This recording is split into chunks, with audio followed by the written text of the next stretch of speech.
La reunión. Por el 2006 conozco a Carlos, un hombre de mediana edad y quien en la actualidad es director de una escuela primaria muy reconocida del centro salteño. A los pocos meses, nos hicimos grandes amigos y al día de hoy la amistad, si bien no es la misma, quiero pensar que perdura en cierto modo, aun cuando solo queden recuerdos de ella. En el año 2012, Carlos entabla una relación de amistad con una mujer, muy amable, simpática y hermosa. Al poco tiempo de conocerse, terminan formalizando una relación amorosa. Increíblemente, mi conocido con su pareja deciden contraer nupcias matrimoniales con tan solo 3 meses de novios. Aun cuando me parecía un poco apresurado su decisión, traté de comprenderlo y solo me restó por apoyarlo. Llegado el día del contrato nupcial en el registro civil, constante que los invitados y familiares de la novia era gente distinguida, con un porte de distinción de ser personas preparadas y sofisticadas. Por otro lado, los conocidos del novio éramos cualquier cosa, ropa con olor a nuevas, compradas a las apuradas y actitudes bien de barrio. A su vez, llevar a cabo la ceremonia por iglesia era algo difícil, por 2 razones. Primero que nada, Carlos ya traía sobre sus espaldas un divorcio de su anterior matrimonio, y eso complicaba las cosas en el culto católico. Y segundo, la novia pertenecía a un credo muy peculiar. Entenderán al final de mi relato las razones del por qué omito dar el nombre y la ubicación de la misma. Para poder casarse, mi amigo debía primeramente bautizarse en el credo de su pareja y ser presentado y recibido en dicha congregación. El rito del bautismo se llevó a cabo, y tras ello, se organizó una cena en las instalaciones de la iglesia. Fui el único amigo a quien Carlos invitó ese día para acompañarlo. El lugar constaba de un salón bien iluminado y acogedor, y qué decir de la cena. Fue la comida más rica que he probado hasta ahora. Los minutos transcurrían en medio de un clima ameno y distinguido, las personas presentes conversaban y reían entre sí, mientras comían y bebían. Hasta aquí, una fiesta de lo más normal como cualquier otra. Pero algo en Carlos me llamó la atención y era su trato un tanto grosero a su pareja. Además de esto, toda la noche estuvo platicando con una mujer, que estimo tendría unos 60 años. Apreciaba una relación de llamativa familiaridad con ella, supuse que era alguien muy cercano a mi amigo. Por mi parte, gracias a esas casualidades de la vida, entre los feligreses de aquella iglesia, encontré a una compañera del colegio secundario. Estar al lado de mi amiga me hizo sentir un poco menos incómodo por no conocer a nadie más en el lugar. A la medianoche hicimos un brindis ante Dios por el dúo, y nos retiramos del lugar. La pareja de mi amigo se retiró con sus familiares, ya que Carlos se había ofrecido en acercarme al domicilio. En camino al auto pude notar muy raro a mi amigo, muy callado y pensativo, mirando al frente. Dentro del vehículo sus ojos se tornaron brillosos y comenzó a llorar. Su llanto era de angustia y dolor. Sin saber qué hacer me quedé en completo silencio, apreciando su desahogo. Pasan los minutos y más calmado Carlos me habla. ¿No la viste? Durante toda la noche estuve hablando con mi mamá, hablamos de mi trabajo, de mis proyectos, de mi nueva vida al lado de esta mujer que amo. Sigue sin entender. Mi madre falleció hace más de 10 años. Esto me impactó, me quedé callado sin saber qué hacer. Para mí era imposible, yo vi a esa anciana con la que charlaba, no podía estar muerta. Esto ayudó a que ninguno más hablara. En el resto del viaje, Carlos se casó a las pocas semanas y no supe más de su persona por un buen tiempo. A los meses, recabando información, me enteró de que dicha iglesia era una congregación de corte espiritista, y su fin inmediato consistía en catalogarse como un puente entre los vivos y los muertos. En el afán de saber un poco más de este culto, fui hasta la casa de mi compañera que había encontrado en esa particular cena. Su madre me dio la triste y a la vez espeluznante noticia de que su hija había fallecido al muy poco tiempo de egresar de la secundaria. Aún al día de hoy, después de tanto tiempo, sigo sin poder creer que hablé con una muerta. En la actualidad, por medio de terceros, sé que mi amigo Carlos es una persona cambiada, totalmente araña y taciturna. Cortó todo lazo con sus amistades de antaño y se abocó a su matrimonio. Por último, quiero decirles que nunca más, ni de día, ni de noche, volví a pasar por las cercanías de esa iglesia. Número 2. Mi sueño de terror. Les comparto mi historia sobre un sueño que tuve hace aproximadamente 5 años y que hasta el día de hoy tengo muy presente. Un día por la noche, poco antes de las 12 de la noche horas, me preparaba para dormir. Debido a que hacía mucho calor, decidí dormir solo con un short. Mi cuarto tenía solo una ventana y recién había instalado una cortina, que no dejaba pasar nada de luz, así que en las noches al apagar la luz el cuarto quedaba totalmente oscuro. Mi cama en aquel entonces estaba en el centro de mi habitación, con el respaldo pegado a la pared, y a la misma altura estaba instalado un ventilador. Siempre me acostaba con la cabeza del lado que daba a la pared, pero esa noche, debido a la intensidad del calor, decidí dormir al revés. con la cabeza donde van los pies y los pies hacia el respaldo de la cama, para que me diera directamente en la cara y pecho el aire fresco del ventilador. Esa noche realmente no tenía sueño, pero al día siguiente tenía que ir al trabajo y debía levantarme temprano. Recuerdo que me acosté boca arriba, con las extremidades extendidas, cuando usualmente yo siempre duermo boca abajo. No supe en qué momento me quedé dormido, pues nunca sentí tener sueño ni nada parecido. De la nada, recuerdo que me sentía algo atrapado o con dificultad para moverme. Tenía los ojos cerrados y al abrirlos yo estaba flotando en el techo de mi habitación a la altura de mi cama, y veía mi cuarto en las condiciones en que siempre lo tengo, pero sobre mi cama estaba mi cuerpo, en la misma posición en que yo me acosté, con el mismo short. Todo lo que más me estremeció fue que alrededor de mi cama había personas paradas con ropa oscura, gabardinas, sacos, sombreros, todos de color negro y a nadie le podía ver el rostro. Recuerdo también que había ahí 2 o 3 niños de pie delante de los adultos, o al menos en ese momento para mí, todos eran personas y todos inclinaban un poco su cuerpo y estiraban la cabeza para asomarse a ver mi cuerpo. Algo similar a cuando una persona se asoma a ver el ataúd en un velorio. En un principio yo me molesté por el hecho de que estuvieran interrumpiendo mi sueño y no me dejaran dormir, por lo que quise hacer algo para defenderme, pero al intentar bajar del techo no pude y empecé a desesperarme y asustarme porque yo quería regresar a mi cuerpo y no sabía cómo hacerlo. Al final solo recuerdo haberme concentrado mucho y ahí fue donde abrí los ojos. Desperté en la misma posición, muy agitado y acelerado. No había nadie en mi cuarto, incluso encendí las luces, pero todo estaba intacto. Así que volví a dormir. Hasta la actualidad recuerdo perfectamente ese sueño y nunca he tenido otro igual. Número 3. Cuarto de castigo. Éramos una familia numerosa, yo era el mayor de 8 hermanos. Por ser así, me divertía haciéndole maldades a los pequeños. Cuando papá llegaba de trabajar, mi madre le hacía saber mis travesuras y el castigo no se hacía esperar. Aún recuerdo que en una ocasión me dejó durmiendo en el cuarto de atrás. El cuarto de los castigos, donde se guardan los trastos y cosas viejas que ya no se usan. Ni miedo me dio, pues siempre me he caracterizado por ser muy valiente. El miedo es para los cobardes, decía yo. Mis otros hermanos ya habían pasado por dicho cuarto y decían escuchar cosas raras. Yo me reía de ellos, les decía crédulos.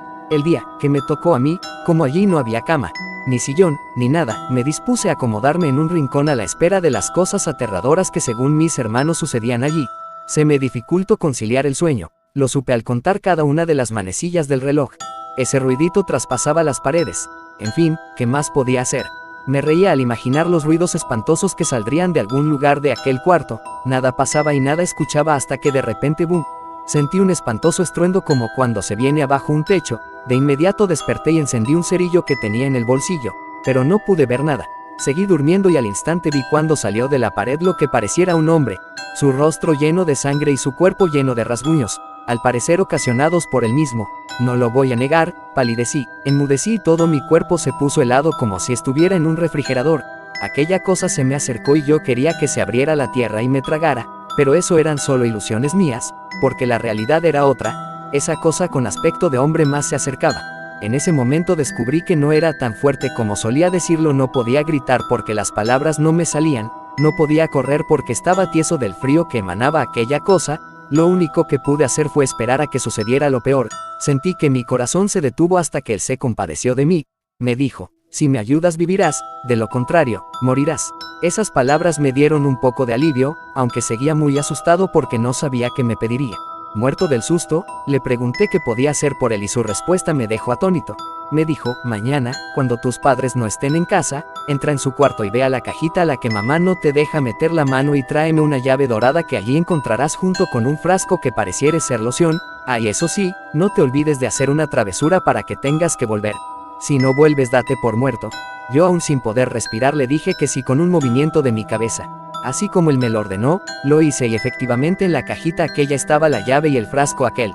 Deprisa lo saqué y dejé todo ordenadamente para que mamá no se diera cuenta. Sin embargo, hice buen motivo para que me castigaran.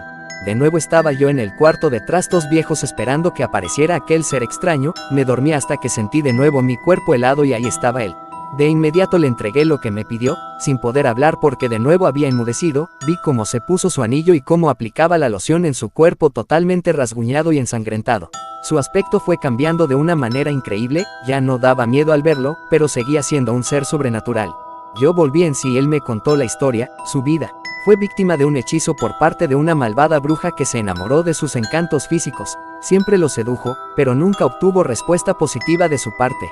Ella, al ver que no lo podía conquistar, lo encerró en un pequeño agujero donde vivió cerca de 100 años hasta que por fin llegó alguien fuerte a rescatarlo, ya que la malvada mujer jamás volvió por él. A partir de ese día, en aquel cuarto de viejos trastos no se volvió a escuchar nada. Ya no es cuarto de castigo, sino de diversión. De aquel hombre extraño jamás volví a saber. Solo sé que cuando me castigan y entro a aquel lugar se percibe un suave olor que brota de una pared. De ese episodio solo sé yo, y lo dejaré en secreto para que nadie se entere del hombre de la pared. Lo bueno es que mis hermanos, cuando los dejan allí durmiendo, ya no sienten ruidos ni cosas extrañas. Número 4. El niño quemado. Hay una pequeña leyenda en el pueblo que crecí y de alguna manera fui testigo. Se cuenta que había una mujer que era curandera y tuvo un hijo sin haberse casado. Ese niño era la luz de sus ojos. Pero la comunidad no veía nada bien esa situación, pues era considerado pecado. Así que el padre del pueblo esparció el rumor de que la mujer era una bruja, y como todos le creyeron, la empezaron a perseguir y a hostigar. Un día el padre con un grupo de personas fueron hasta la casa de la mujer creyendo que estaba vacía. Se dispusieron a quemar su hogar para que la bruja no tuviera razones de quedarse en el pueblo. Sin embargo, ellos nunca imaginaron que dentro de la casa estaba el menor. Solo se dieron cuenta cuando la mujer espantada se apareció detrás del padre, gritando: mi hijo está dormido en la casa, por favor alguien que lo salve. Nadie lo hizo. De hecho el padre sostuvo a la mujer para que no entrara al fuego. Cuando el fuego se extinguió por completo, se encontraron los restos del niño, el cuerpo quemado, solo la mitad de su cara estaba sin quemar. El mismo día del entierro del niño, la madre se lanzó al río para unirse con su pequeño en el más allá, pero no sin antes maldecir a la comunidad, gritando: lo último que verán en vida será el rostro quemado de mi hijo, todo aquel que vio mi casa arder y no hizo nada para salvarlo. Dicho esto, cuando yo tenía 14 años, una noche me levanté a tomar un vaso de jugo y cuando miré a la ventana vi un niño afuera de la casa, pensando que era un vecinito, que a veces iba a mi casa a dormir. Fui detrás de él, abrí la puerta de la casa y cuando lo llamaba y este no me contestaba, así que fui corriendo tras él. De pronto el niño frenó en seco, y se volteó lentamente hacia mí. No era mi vecinito y tenía la mitad de su cara quemada. Salí corriendo hasta entrar a mi casa, de lo nervioso que estaba hasta me caí, pelándome mis rodillas. Al cruzar la puerta, me dirigí a encerrarme a mi cuarto. Está de más decir que no dormí aquella noche. A la mañana siguiente, se los conté a mis padres y fue entonces que me contaron la trágica historia de la curandera y su hijo. Horas después, una llamada del hospital nos dejó perplejos, pues mi abuelo había fallecido. Mis padres cuentan que mi abuelo era un niño cuando ocurrió el oscuro evento de la curandera. Mi abuelo vio el suceso y no hizo nada. Ahora entiendo por qué el niño quemado rondaba nuestras tierras aquel funesto día. Hasta el sol de hoy, si cae la noche y estoy en la casa, no me atrevo a ver por la ventana. Número 5.